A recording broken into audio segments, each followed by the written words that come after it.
તારીખ 15 માર્ચ 2026 રાત્રે 10 વાગ્યાની આસપાસ એક મારામારીની ઘટના બનેલી હતી રાજકોટ શહેર ખાતે, જે અંતર્ગત યુનિવર્સિટી પોલીસ સ્ટેશન ખાતે હત્યાના પ્રયાસ બાબતે ફરિયાદ દાખલ કરવામાં આવી હતી અને તેમાં સામેલ 3 આરોપીઓ અત્યારે સાગર જોગરાણા, ગોપાલ જોગરાણા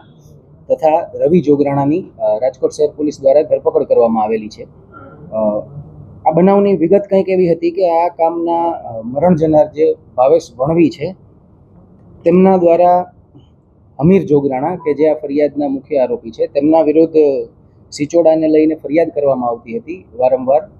તથા મરણ જનારના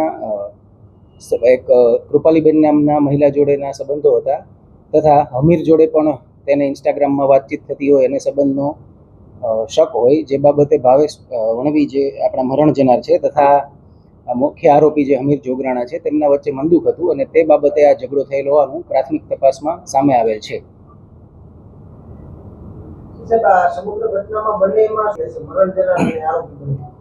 આ કામે જે આપણે 3 આરોપીની અટક કરેલી છે, સાગર જોગરાણા, ગોપાલ જોગરાણા તથા રવિ જોગરાણા, તેમના વિરુદ્ધ કોઈ ગુનાહિત ઇતિહાસ નથી જણાઈ આવેલો, પરંતુ આ કામના જે મરણ જનાર છે ભાવેશભાઈ વણવી તેમના વિરુદ્ધ ભૂતકાળના 8 ગુનાઓ છે, મારામારી, રાયોટિંગ, ધમકી તથા પ્રોહિબિશન જેવા હેડ હેઠળના, અને તેમની પાસા હેઠળ અટકાયત પણ થઈ ચૂકેલી છે.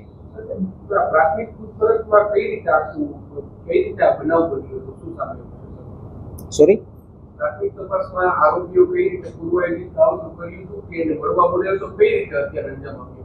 આ બાબતે હજુ તપાસ, ડિટેલ્ડ ઇન્ટેરોગેશન અને તપાસ ચાલી રહી છે, પરંતુ જે 15 તારીખના રાત્રિના જ્યારે ભાવેશભાઈ તેમની સાથે રાહુલભાઈ પરમાર સાથે બાઇક પર જઈ રહ્યા હતા ત્યારે આપણે દ્વારકેશ પાર્ક મેઇન રોડ પાસે તેમના પર પાછળથી બાઇક પર અલગ અલગ માણસો દ્વારા આવી અને ધોકા, પાઇપ વગેરે વડે હુમલો કરવામાં આવ્યો હતો અને ત્યારબાદ તેમને સ્વિફ્ટ ગાડીમાં નાખી તેમનું અપહરણ કરી અને આગળ જઈ અને છોડી દેવામાં આવેલ હતા. હાલ આટલી જાણકારી મળેલ છે.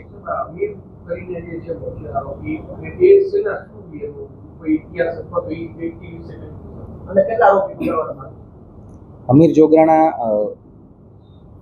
ભાડે ગાડી ચલાવવાનું કામ કરે છે અને આ બાબતે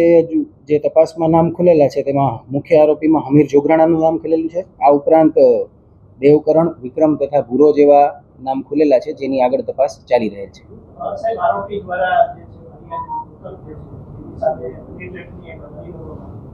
જી, યુનિવર્સિટી પોલીસ સ્ટેશન ખાતે એક અરજી કરેલી હતી, જેમાં અમે વિગત જણાવી એ રીતે જ કે કૃપાલીબેન અને ભાવેશ વણવી વચ્ચેના જે સંબંધો હોય તેના આધારે તેમને હની ટ્રેપની ધમકી પણ આપવામાં આવેલી હતી, જે બાબતે અમીર જોગરાણા દ્વારા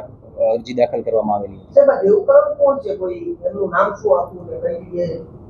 આ તમામ આરોપીઓની હાલ અમે તપાસ કરી રહ્યા છીએ. વધારે વિગતો આવશે એટલે જાણ કરવામાં આવશે. તપાસમાં તમામ સંડોવાયેલા વ્યક્તિઓ જેમના નામ ખુલશે એ તમામ તપાસ કરવામાં આવશે.